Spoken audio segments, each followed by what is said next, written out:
E aí pessoal, bem-vindos de volta ao Carbon Scoring, o melhor lugar para quadrinhos, história e action figures, além de ótimos reviews de figuras de filmes animados. E é exatamente isso que vamos fazer hoje, enquanto damos uma olhada nas novas figuras da SH Figuarts. Scarlet Spider do filme Fenomenal através do Aranhaverso. Esses filmes do Aranhaverso só ficam cada vez melhores. Eles incluem mais personagens conforme exploramos o mito do Homem-Aranha. E claro, ninguém supera Ben Reilly, o Scarlet Spider. Então vamos dar uma olhada nessa figura. Vamos passar por todos os diferentes aspectos dela, analisar o design, analisar a articulação. Vamos falar um pouco sobre a história do Ben Reilly como personagem e como ele se encaixa no Aranhaverso, e basicamente nos divertir analisando um dos meus personagens favoritos de todo o mito do Homem-Aranha. Então vamos libertar essa coisa da sua prisão de plástico e dar uma olhada. Eu comprei isso há umas 2 semanas e estava morrendo de vontade de abrir e brincar com ela. Então essa é a primeira vez que estou segurando isso nas minhas mãos. Eu troquei algumas das mãos, mas só isso. Você vai me ver mexendo nessa figura e brincando com ela pela primeira vez. Então você vai ter uma opinião bruta e original do que eu acho disso. E o motivo de eu estar tão empolgado é que eu adoro o Aranha Escarlate. Ele é um dos meus personagens favoritos. E tanto que um amigo meu recentemente me pediu para fazer um desenho do Aranha Escarlate para ele, e eu terminei isso outro dia. Tanto que a primeira carta minha que foi publicada no Homem-Aranha foi nessa edição, a edição 413, onde escrevi uma carta defendendo o Ben Reilly como personagem. Sim, sou eu aí, escrevi meu sobrenome errado. Era para ser um B maiúsculo, mas essa é a primeira carta que escrevi e foi publicada no Homem-Aranha. Não perca tempo procurando esse endereço, hoje é um estacionamento. Então aqui está ele, aqui está Ben Reilly, e nós vamos apenas sentar aqui e brincar com esse cara. Enquanto eu conto um pouco da história do personagem. Então, Ben Reilly é um clone de Peter Parker. Ele é um clone do Homem-Aranha. Isso remonta à edição 149 de O Espetacular Homem-Aranha, de mais ou menos 1975, 74 ou 75. Nessa edição, o roteirista Gerry Conway queria criar algum tipo de novo drama, uma nova reviravolta na história. Então ele pegou o personagem do professor Miles Warren, um dos professores universitários do Peter, que era obcecado por Gwen Stacy, a Gwen. Stacy, infelizmente, tinha sido morta pelo Duende Verde na edição 121. Embora você sabe, em um dos balões de fala mais comoventes de toda a história dos quadrinhos, cabe a você julgar se foi o Duende Verde que a matou ou se foi o próprio Peter que a matou. Mas dito isso, a obsessão do professor Warren por Gwen o levou a descobrir a identidade secreta de Peter e então clonar tanto Peter quanto Gwen. E então, na edição 149, o Homem-Aranha e seu clone tiveram uma batalha, essencialmente até a morte, e um Homem-Aranha saiu vitorioso. O outro foi jogado em uma chaminé industrial, nunca mais sendo visto novamente. Por tipo 20 anos... E então, em meados dos anos 90, mais ou menos, em 94, o departamento do Homem-Aranha, os editores estavam tendo dificuldades com o personagem. Sabe, ele tinha alcançado grandes picos durante a era do Todd McFarlane, isso trouxe muita energia e muita criatividade de volta para o título. Mas depois que McFarlane saiu e ajudou a cofundar a Image Comics e lançou Spawn, o Aranha ficou meio que patinando, sabe? Não havia realmente grandes ideias novas saindo do departamento do Aranha. E o personagem parecia meio sem graça, meio, sabe, apagado. E os editores culpavam isso pelo casamento dele com Mary Jane. Eles achavam que isso, envelheceu o personagem instantaneamente e que ele já não era mais um personagem jovem e dinâmico. Então eles bolaram o plano de trazer de volta o clone de Peter Parker. Bem, sabe como eles iam fazer isso? Bem, por volta da edição 400, Tia May tinha acabado de sofrer um derrame, e basicamente eles mataram a Tia May na edição 400. Uma das histórias mais emocionantes e maravilhosas do Homem-Aranha já escritas. Agora, obviamente, isso já foi retconizado e a Tia May voltou à vida. Mas foi uma história linda, muito bem feita, um ótimo final para May Parker. Mas o que isso fez? Quando May ficou doente e foi para o hospital, parecendo que ia morrer, o clone descobriu isso. O clone estava vivendo sozinho, meio que no oeste, pelos últimos 5 anos. Esse foi o tempo real que se passou nos quadrinhos entre as edições 149 e 400, foram cerca de 5 anos. E ele tinha adotado o nome de Ben Reilly. E esse nome obviamente tem um significado carregado de importância. Agora é óbvio que o Ben vem do tio Ben. Claro, foi daí que ele tirou isso. Mas Riley na verdade é o sobrenome de solteira da tia May. Então, na verdade, ele pegou os nomes dos dois pais adotivos e passou a se chamar Ben Riley. Então, Ben reaparece na cidade de Nova York. Ele quer ver a tia May antes que ela morra, e de repente confusões acontecem. Ele acaba se desentendendo com Peter e então decide que vai voltar a lutar e se tornar um super-herói novamente. Então lembre-se, esse cara é Peter Parker. Ele tem todas as memórias de Peter Parker. Ele tem todos os poderes de Peter Parker. Então, quando ele decide assumir o manto de Aranha Escarlate, ele usa basicamente um macacão vermelho e esse moletom rasgado aqui. Então, o traje em si foi desenhado pelo artista Tom Lyle. Na época, todos que trabalhavam nos quadrinhos do Homem-Aranha enviaram seus próprios designs, e o do Lyle foi unanimemente aprovado como o melhor, e realmente representa muito o visual de 1994. Então, eu tive sorte de estar na faculdade no início dos anos 90, então eu estava totalmente envolvido na cena grunge. Esse foi meio que o movimento definitivo da minha época na faculdade. Nunca vou esquecer que o verão antes de eu ir para a faculdade foi quando o Nevermind do Nirvana e o Ten do Pearl Jam chegaram às paradas. Então, aquela era do grunge de Seattle, olha, realmente definiu minha juventude. E essa fantasia, sabe, ela captura não só isso, mas também os principais movimentos que estavam acontecendo nos quadrinhos naquela época. Então, o moletom rasgado e esfarrapado, e você pode ver, aqui está o capuz, as mangas arrancadas, ele está cortado na cintura. Isso realmente evoca aquela cena grunge e aquela sensação grunge, mas você também sente uma vibe super anos 90. Com todos esses bolsos, joelheiras, o cinto de utilidades e tudo do lado de fora, isso grita exatamente essa imagem. Rob Liefeld. Olha, isso era muito comum na época. Então, sabe, o Homem-Aranha sempre teve um pouco dessa tecnologia também. Sabe, o Homem-Aranha tem um cinto, ele carrega a câmera, os rastreadores de teia e cartuchos extras de teia no cinto.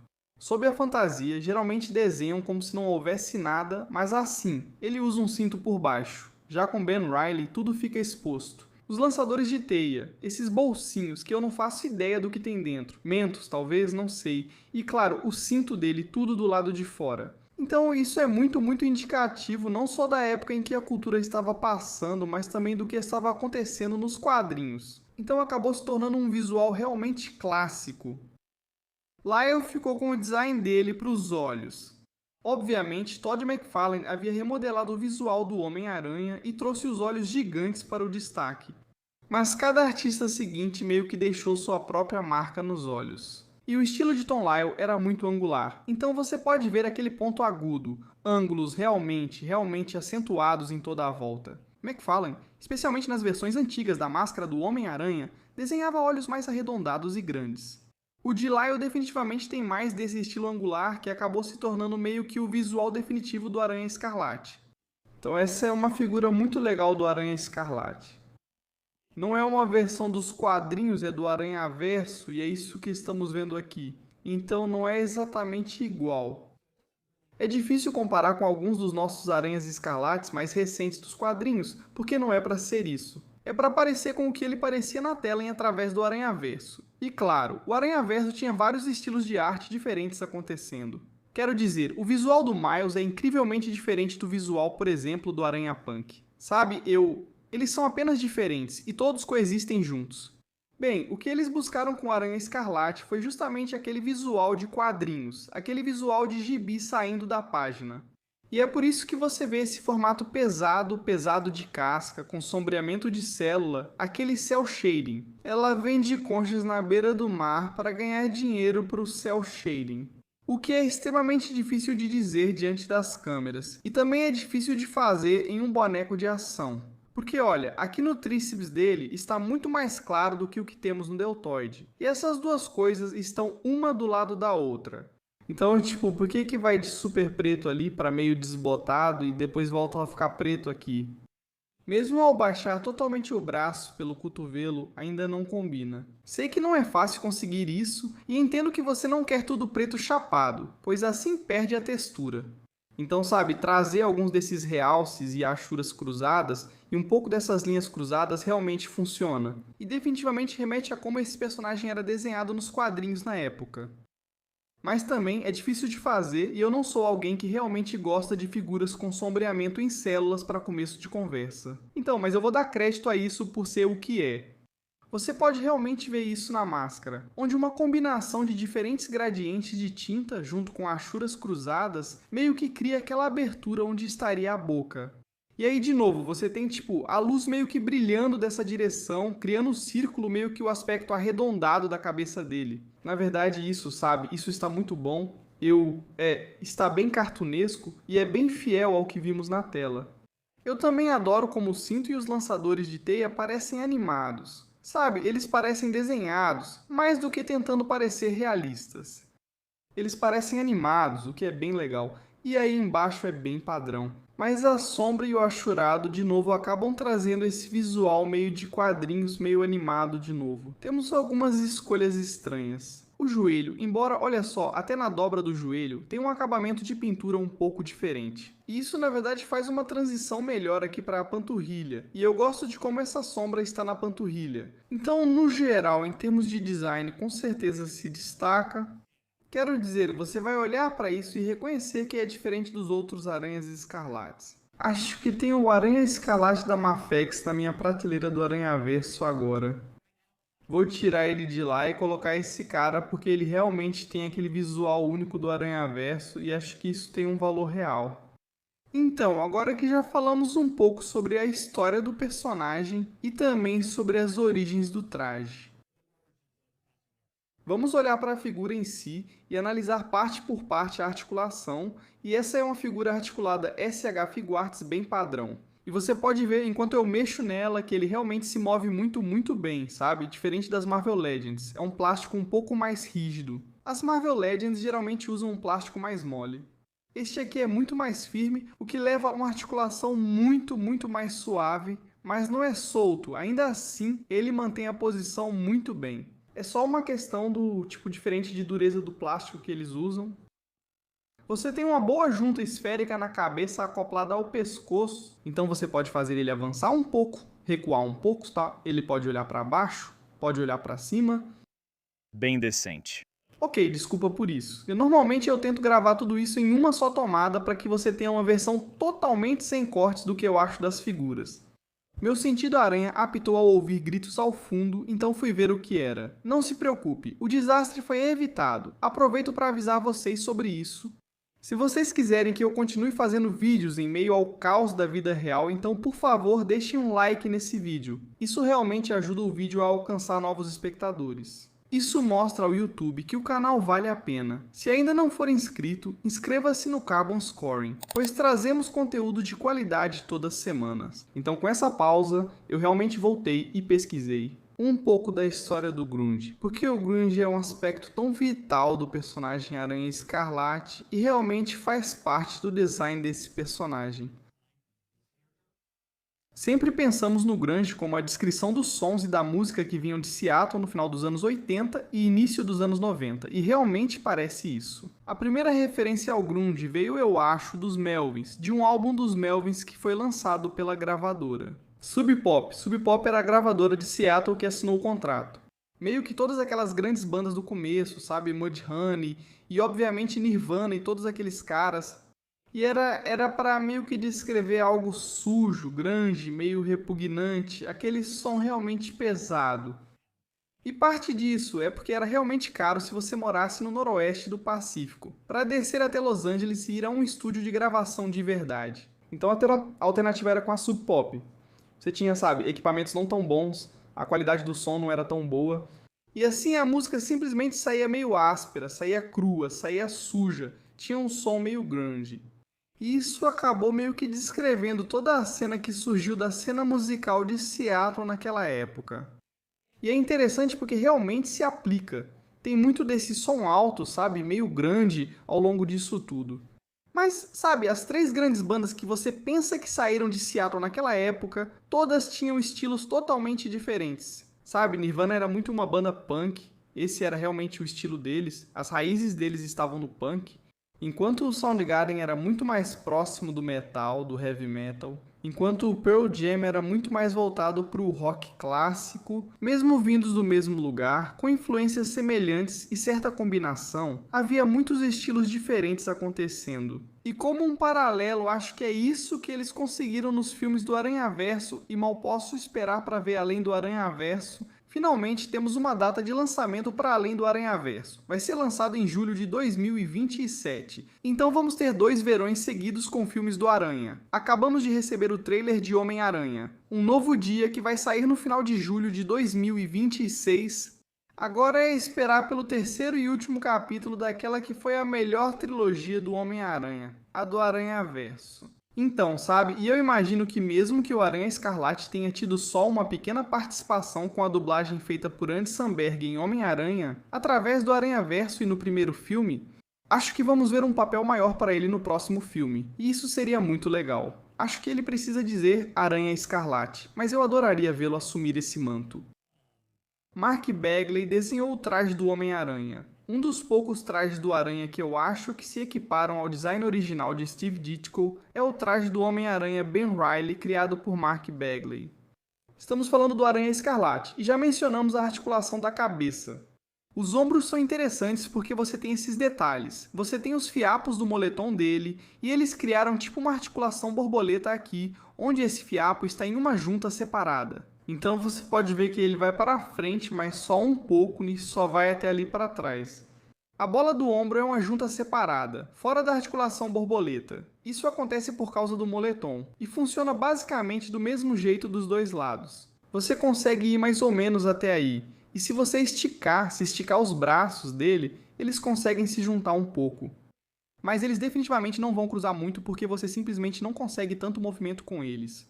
A carcaça do moletom realmente limita o que temos acontecendo no diafragma agora. Tem uma junta esférica aqui na cintura, mas não a dobra aqui. Eles optaram pelo moletom de plástico, o que considero a escolha certa para essa figura. Já tivemos figuras com moletons de tecido que na verdade eu acho que ficam muito bons. Quero dizer que a Mafex tem um fio no capuz, permitindo deixá-lo levantado ou abaixado. Mas isso também te dá um pouco de possibilidade de brincar com a dinâmica disso. Mas esse de plástico duro para esse design, com toda a pintura em sombreado, eu acho que é o caminho certo a seguir, mesmo que limite um pouco o que temos ali. Você tem cotovelos duplos perfeitos, que são tão suaves, sem pinos, tão bonitos. A mão encaixa, então vamos ver algumas das mãos alternativas. Elas vão para cima e para baixo, de um lado para o outro, para todos os lados, dos dois lados. Os quadris agora estão muito bem disfarçados. A SH Figuarts tem a estrutura de articulação de quadril mais única. Se você olhar daqui ou colocá-lo em uma pose, fica legal, porque isso realmente esconde melhor a articulação do quadril do que vemos nas clássicas Marvel Legends. Mas se você virar, você vê essas articulações estranhas no traseiro que, sabe, ficam ainda mais esquisitas com o sombreamento em célula. Como, sabe, esse músculo glúteo meio que se move para cima e para baixo, e eles até deslizam, sabe? Você pode meio que fazer eles deslizarem para cima e para baixo. É tão estranho, é um mecanismo tão esquisito que eles colocaram nisso. Mas, de novo, eu quase nunca fico exibindo figuras assim. Então não é algo que eu realmente vejo, então não me incomoda muito, mas é algo que você tem que mencionar toda vez que está olhando para uma figura da Figuarts.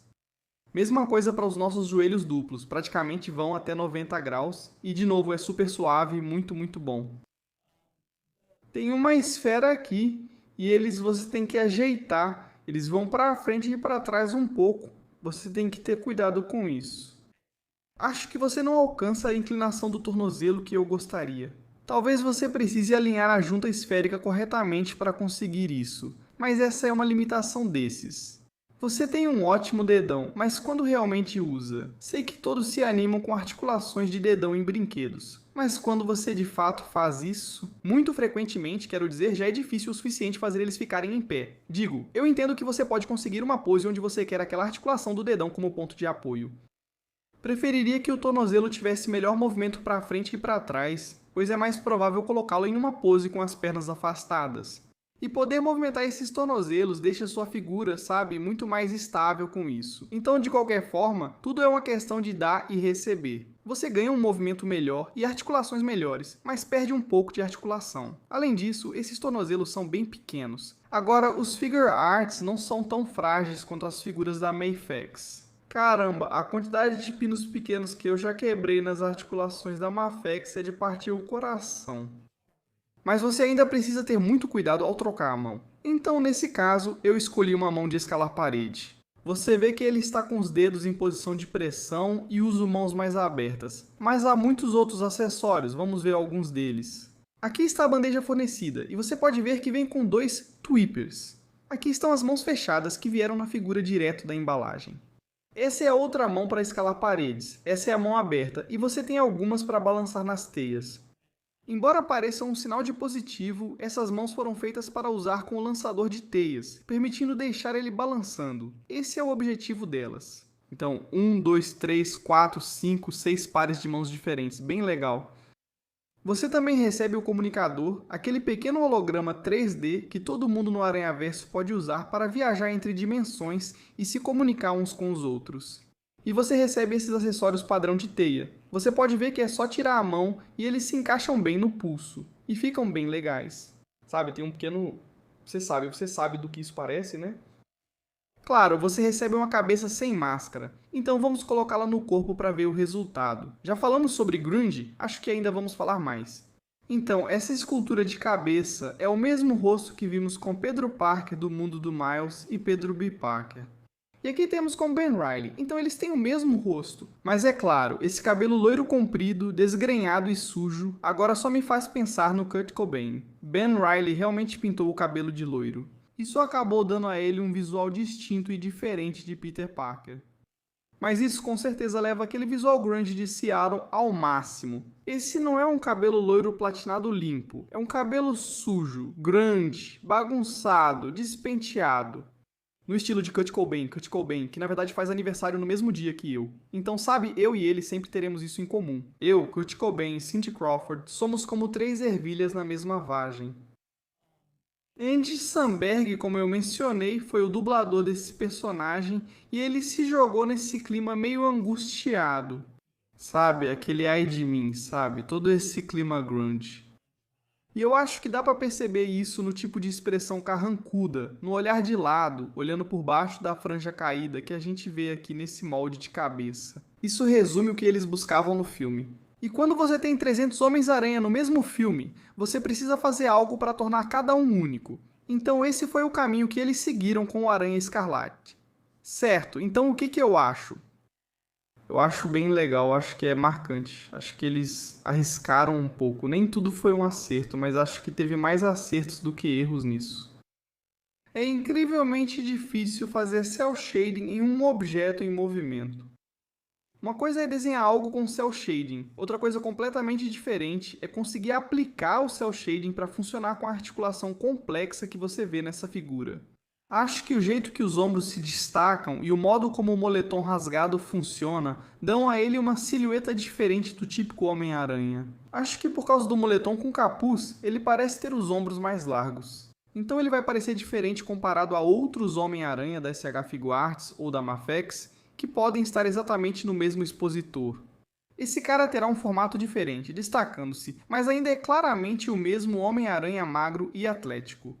Eu realmente gosto do visual animado do cinto e dos lançadores de teia. Acho que isso ficou muito bom. E eles não deixaram nenhum detalhe de fora. Sabe, tem as pequenas bolsas, tem a câmera do logo do Aranha aqui. E eu acho que o que eles fizeram com a cabeça ficou muito bom. Com a combinação de sombreamento, rachuras e linhas de nanquim, eu acho que isso funciona muito bem.